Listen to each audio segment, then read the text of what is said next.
I'm Kosta from Car Focus, and today I'm going to be looking at the Mustang Mach-E. The Mach-E is new in Australia, it's just arrived, and it comes in 3 different versions.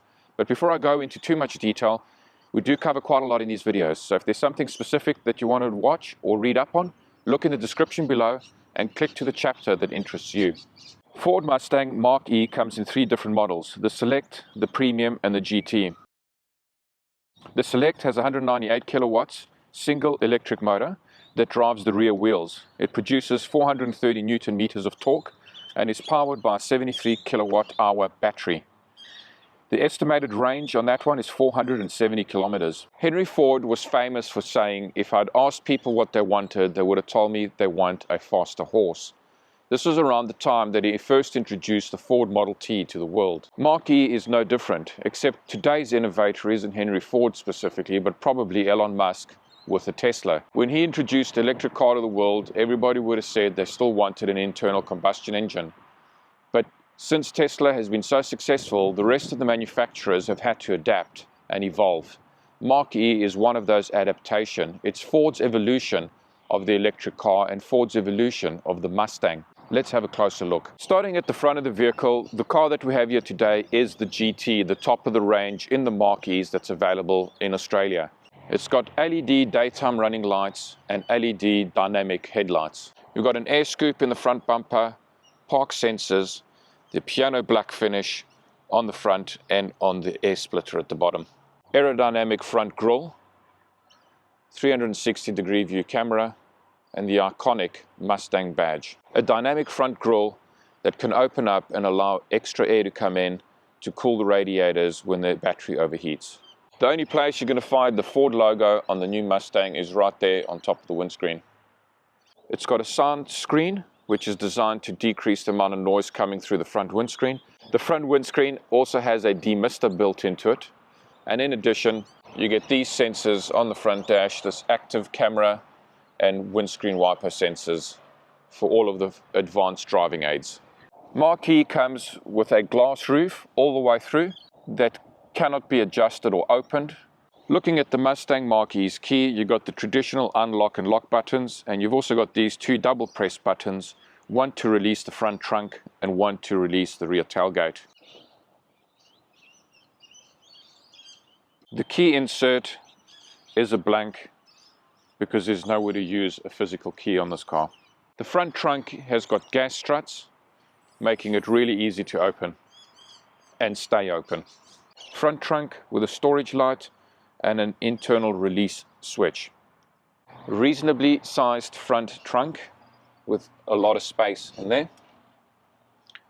It's also sealed around this edge with a rubber all the way around here, making it waterproof and dustproof for whatever you're storing in there. A nice touch.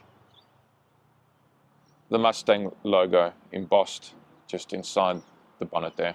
The only thing you need to access under the front trunk is your washer fluid bottle, which can be topped up just there. Moving to the side of the vehicle, you get the side reflector stylishly mounted on the front wheel arch. On the GT, the front wheel arch is color coded. It's black on the Select or piano black finish on the Premium. All 3 different versions get a different alloy wheel. On the GT, you get a 20-inch dual tone alloy finish with the Mustang logo in the center and Brembo brakes for the GT. Your charging port is on the left hand side of the car and is released by pressing down just where that little dimple is, and it pops open. Once opened, you can see here the 3 different types of chargers that it accepts, C, K and L. It also has an AC charging port, which is the big round one at the top, and a DC charging point, which is the oval shaped one at the bottom. Once the charger is plugged in, to release the charger, you press this button over here and it unlocks the charger. The charge cable will be locked into the slot if you lock the car. Charging can be done from a normal 240 volt wall socket at home, a Type 2 AC charger and a DC charger. The normal 240 volt home socket is not recommended as it would be too slow and would take days to charge the vehicle. Your charge times vary by charger type and output. It's most important to understand that electric cars require a complete rethink about how you get to your destination. As a city runaround, you can safely charge it at home each night and get through the next day or two without thinking about it too much. Going on a longer trip would require some more planning. Some of the charging times and rates are displayed in this table. If you look at a standard AC charger, a 7 kilowatt charger, to charge the Select would take you 11.9 hours, or a slightly faster Type 2 charger producing 10.5 kilowatts would take 7.4 hours. Those are two types of chargers that you could probably safely install in any home. If you need a quick top-up, you can go to DC chargers, which can be found around most major cities, and that would charge the Select in 32 minutes. Piano black finish on the rear view mirror with side-mounted indicator lights. They also fold back in when you lock the car. 360-degree view camera along with Mustang puddle lamps. You get the Mach-E E4 badge for the GT, the E4 is for the four-wheel drive, and the X is also found on the Premium and the GT. You also get this piano black finish running through at the bottom there. The Mach-E doors are unique and designed very differently from normal cars. As you can see here, they don't have a handle. They release pressing this button over here, and once pressed, the door is pushed out and is left in this ready position. From there you can grab this little handle, which is aerodynamically designed, and open the door.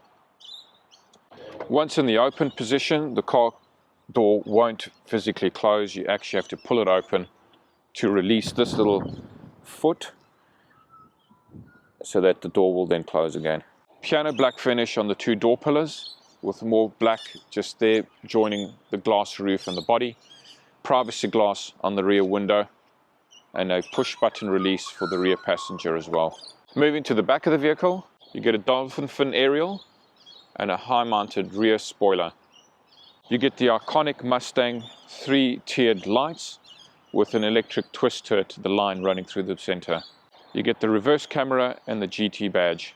A piano black rear diffuser with the low mounted fog light and rear park sensors. You get a power tailgate that can be released from the key or a button that's situated just there.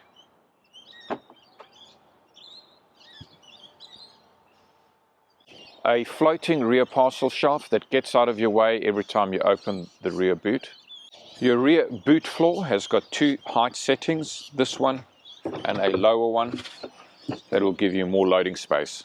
It's also designed to stay hooked up at a 45-degree angle so that if you need to access anything underneath here, it doesn't get in your way.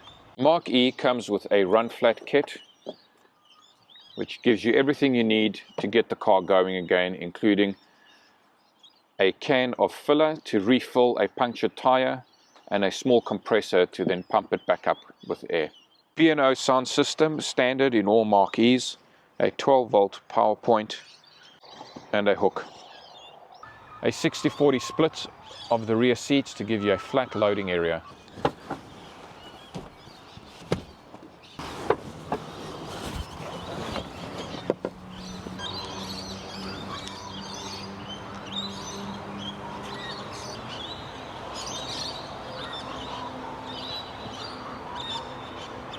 Looking at the rear door, it's well styled. It's got a leather finish over there with white stitching. The B&O speakers are incorporated into the front door, into the door. Alcantara finish over here gives it a very nice finish, along with the black and a silver stripe through there. Very classy. The handle and the release latch situated just there. The front seats have a sporty finish to them, with some room here for the knees of the rear passenger. The GT gets an Alcantara leather finish all throughout the car, with these beautiful little white indentations running through there. Rear armrest with two cup holders. Air vents for the rear passengers that can be switched on and off, as well as a USB-C and a USB-A slot for charging. As is common now with electric cars, you get these beautiful flat floors, which gives you a lot more leg room, especially if you have a third passenger at the back. The glass roof is a single piece which has no interruptions running through it, and when you're sitting at the back of the car looking up and out, you get a real sense of space and roominess. The driver's door is the same as the passenger door with one little addition. You also get this keypad, which allows you to set a pin for your car, and you can then use that pin to access the vehicle. The pin can be reset from the onboard computer. Moving to the driver's position, 3-position memory seats. These memory seats are not actually just memory seats, they're a full driver selection. You can set your key, your seats, your settings, everything can be controlled from these buttons. And once you program all of your settings and program them into your user profile, you can simply select it over here, or you can program it to the key so that when the car detects your specific key, it automatically sets everything up to your settings. Standard buttons on the driver's door: electric folding mirrors, your child lock, electric child lock button, mirror controls, and electric windows. You get a GT finished aluminium scuff plate with the GT logo and the Mustang badge just there. You get electric front seats for driver and passenger with lumbar support. You get this plastic dash finish along with a speaker that runs all the way across the front dash. Beautiful aluminium finish around the vents. Jewel tone finish with the Alcantara, the stitching, and this textured finish just there. And that moves you down to this control panel. Control panel gives you your max demist button, your headlight control switch, as well as your fog light switch, your brightening and dimming of your dash display, as well as your ESP button that can be activated and deactivated. The digital display in front of the driver is a 12-inch display and gives you all the critical information that you need to have right in front of you. In its standard configuration, you get your range on the side, your battery charge, and your battery coach. You get your outside air temperature. You also have your headlight positions displaying over there, your door. This little icon there is your one pedal driving, so that's when you're driving the car using just the accelerator. Next to that is your handbrake light and your ready light, letting you know that the car is on and up and running. You also get on the right hand side your ground speed, speed sign recognition, as well as your gear position indicators. When you're in the car and you don't have a camera pointing at it, this little section doesn't actually show these little red flashing lights. These red flashing lights are driver attention indicators, so they're basically paying attention to the driver, keeping an eye on his position or her position and making sure that they're being attentive. Without the camera there, with the naked eye, you can't see those red flashing lights. Looking at the steering wheel, you have your cruise control on this side with speed limiter, as well as cancel and reset buttons, your distance control switch, and your lane keep assist system that can be activated and deactivated just there. You also get the Mustang logo in piano black finish, as well as this traditional Mustang shaped grille on the steering wheel. On the right here, you get your voice commands control, your mobile phone switch on and off, your volume controls, and your track selectors. I didn't mention the white stitching. Your power start-stop button on the dash just there. And on the side of the steering wheel here, you get your lever, which can be flipped out to then adjust the height and the reach of your steering wheel, and then lock back into place. Your center control display, which controls pretty much everything you need to control on the vehicle. Look out for a detailed video on how this screen works, because it's pretty in-depth. It also has a multi-function switch at the bottom here that can control a number of different things. There's no manual controls for any of the heaters or aircon system. That is all controlled digitally through the center display screen over here. You also got 3 different menu buttons at the top that you can flick through. This is your camera screen, which gives you your 360-degree view or front and rear view specifically. In the center console, you've got a USB-C and a USB-A charge port. You've also got space for 2 smartphones, with the left-hand one being able to wirelessly charge. You also get this additional storage space underneath the center console just there.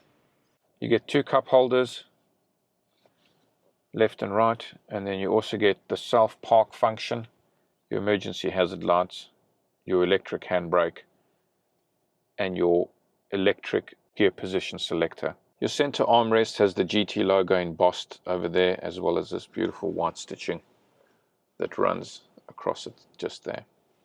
It can also be lifted up to reveal this storage space, which is also actually a little door that can slide open to reveal more storage space in there and an additional 12-volt power point.